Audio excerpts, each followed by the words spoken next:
40대까지는 특별히 복용하는 약이 없었다.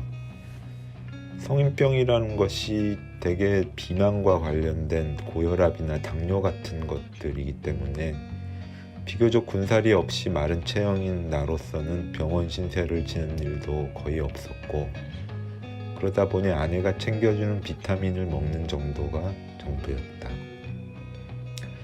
하지만 50대에 들어서면서 건강에 대한 나의 이런 자신감은 조금씩 무너져갔다. 지금은 남부럽지 않게 많은 약을 매일 아침 저녁으로 먹고 있다.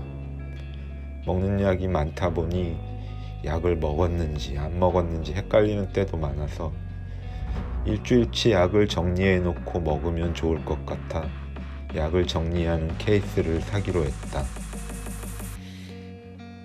이런 걸 살 때 갈만한 곳은 역시 다이소이다. 다이소에는 모든 게 다 있어서 좋다.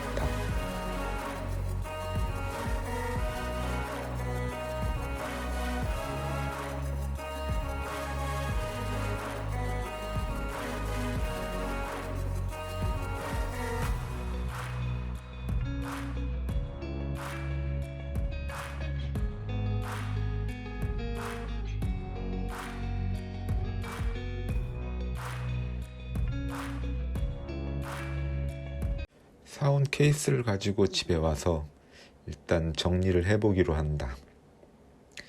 내가 병원에서 처방을 받아 규칙적으로 먹는 약은 현재는 크게 두 가지가 있는데, 하나는 전립선 비대증이다.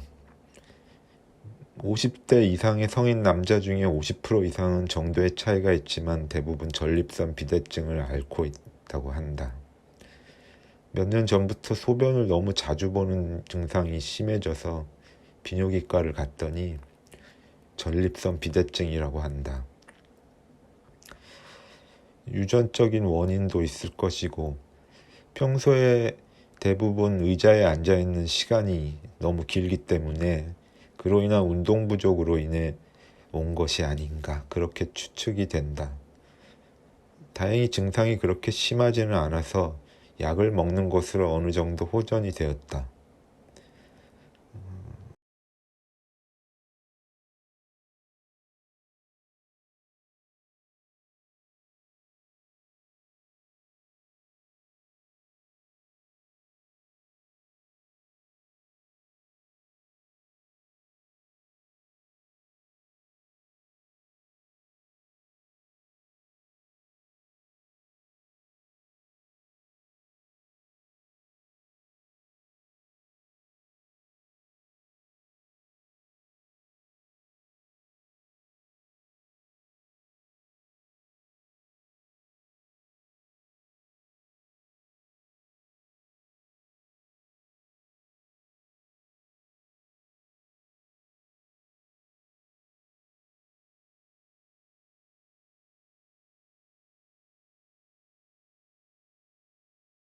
근데 치료약 중에 하나가 탈모 치료와 발기부전에 효과가 있다면서 의사 선생님이 특별히 추가를 해주었다.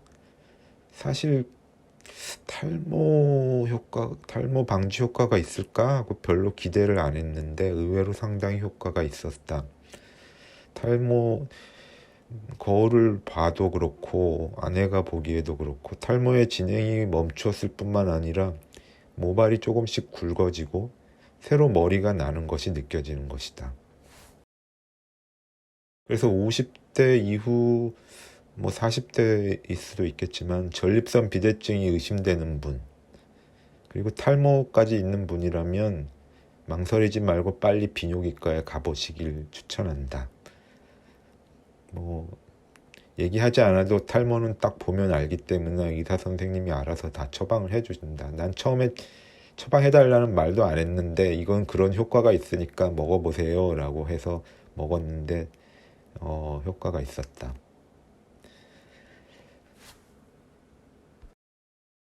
그 다음 두 번째는 항혈소판제인데, 이것은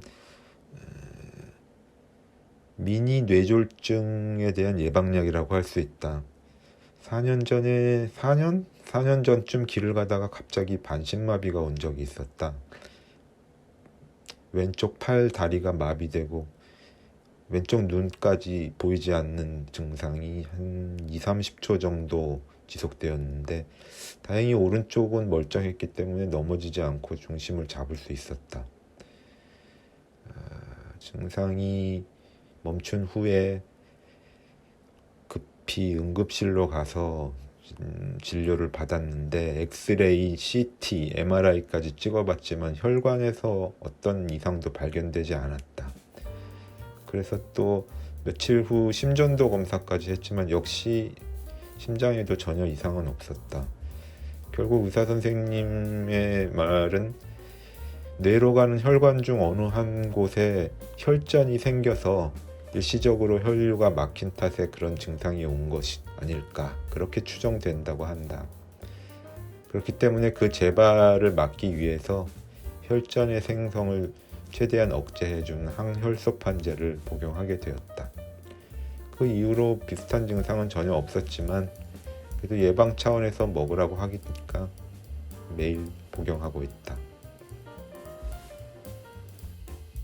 참고로 매일 먹는 것은 아니지만 피부에 알레르기가 가끔 생겨가지고 밤에 잠잘 때 너무 간지러워서 견딜 수가 없어가지고 내과를 갔더니 알레르기성 피부염인데 이건 어떤 특별한 치료약이 없고 일단 알레르기가 피부에 올라오는 것을 막아주는 약을 먹는 수밖에 없다고 해서 약을 먹고 있다. 처음엔 매일 먹었었는데 매일 먹었지만 증상이 조금씩 호전되면서 2, 3일에 한 번, 요즘은 일주일에 한 번 정도 먹는 것 같다.